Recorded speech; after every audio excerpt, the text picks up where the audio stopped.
चुड़ैल की कहानी। रात के अंधेरे में जिंदा लोगों के दरवाजे खटखटाना। एक बार की बात है, एक बड़े जंगल के बीच में स्थित एक छोटा सा शहर था। शहर के निवासियों ने किसानों और पशुपालकों के रूप में काम किया।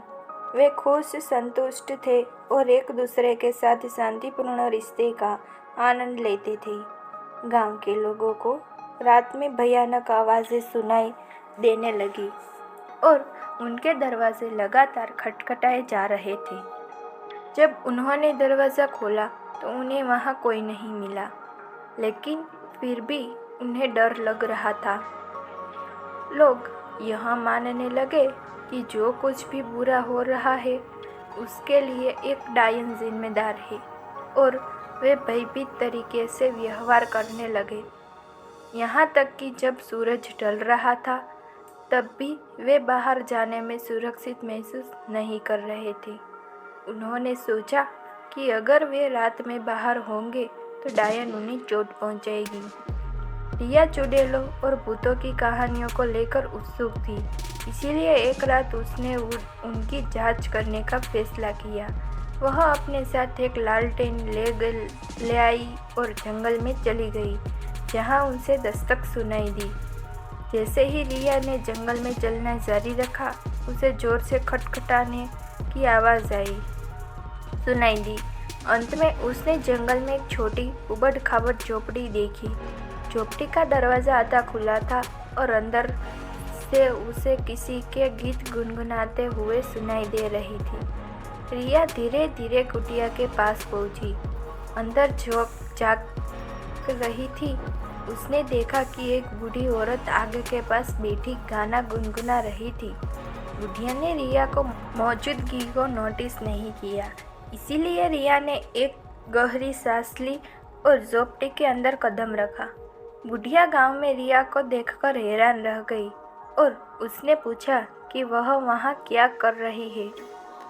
रिया हर दिन बुढ़िया से मिलने जाती है और वे दोनों अच्छे दोस्त बन जाते हैं। बूढ़ी औरत ने रिया को जंगल और उसके निवासियों के बारे में बहुत कुछ सिखाया है और उसने उसे कुछ औषधि और उपचार बनाने का तरीका भी दिखाया है। रिया जंगल और उसके जीवों के बारे में जानने लगी। उसने महसूस किया कि लोगों का डरना निर्धार था, क्योंकि बुढ़िया डायन नहीं थी और जंगल में कोई डरावनी जगह नहीं थी। यह एक सुंदर फलता फूलता पारिस्थितिक तंत्र था जो कई अलग अलग प्राणियों का घर था। रिया गांव लौटी और लोगों को बताया कि उसने जंगल में क्या देखा।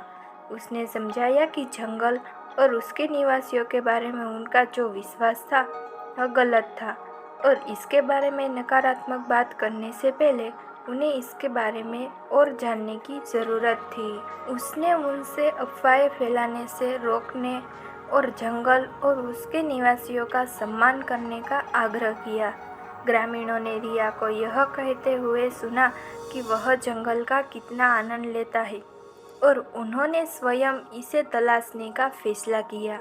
रिया ने जंगल में रहने वाले सभी अलग अलग पौधों और जानवरों के बारे में जाना और महसूस किया कि वह इसे देखकर डर गई थी। अब वह इससे और अधिक प्यार करता है। गांव वालों द्वारा बुढ़िया का आदर सत्कार करने के बाद उसके दरवाजे पर दस्तक देना बंद हो गया। उन्होंने सभी के साथ सम्मानपूर्वक व्यवहार करने के बारे में एक मूल्यवान सबक सीखा था और बुढ़िया उनके समुदाय का महत्वपूर्ण एक हिस्सा बन गई थी। चुड़ैल की कहानी हमें यह सिखाती है कि हमें सावधान रहने की ज़रूरत है कि हम दूसरों पर आसानी से भरोसा न करें, क्योंकि हो सकता है कि उनके दिल में हमारा हित न हो। कठिन परिस्थितियों का सामना करने पर यह हमें अधिक खुले दिमाग का होना भी सिखाता है।